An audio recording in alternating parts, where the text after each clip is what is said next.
देखिए मैडम, ये जो क्रिमिनल केसेस है जो पुलिस नॉर्मली बुक करती है, उसमें दो तरह के क्रिमिनल केसेस होते हैं। एक तो cognizable offences and which are non bailable, and there are non cognizable offences which are bailable as well as compoundable. Compoundable means they can be compromise at any stage.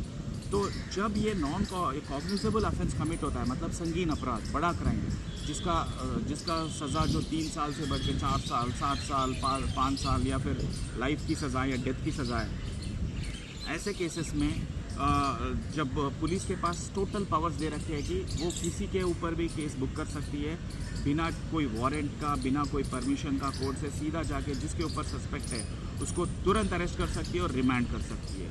ये rule of law है। हाँ, अगर ये case अगर 7 years से अंदर है, cognizable भी है लेकिन 7 ईयर्स का पनिशमेंट से कम है, then Arnesh Kumar versus state of Bihar का एक लैंडमार्क जजमेंट है सुप्रीम कोर्ट का, जिसमें ऑनरेबल सुप्रीम कोर्ट ने ये मैंडेट किया है कि 41A का CRPC का जो नोटिस है वो देना ज़रूरी होता है। डायरेक्टली आप किसी को वैसे अरेस्ट नहीं कर सकते हो।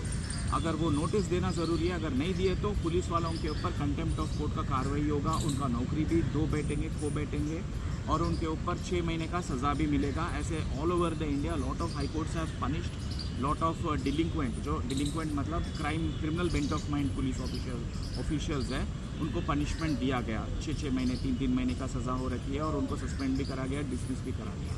सो ये अपना राइट है कि if the crime is below 7 years it is mandatory to give a notice. But इसमें भी एक और चीज़ है कि अगर police officer is not if is satisfied that this person will not run away, then only he will give that notice. अगर कोई और स्टेट का आके कोई और स्टेट में क्राइम कमिट कर रहा है, कोई दूसरी कंट्री से आके कमिट करना है, then the police officer has to record the grounds of arrest and then he has to arrest. तब कोई 41A की ज़रूरत नहीं है, तो ऐसा होता है।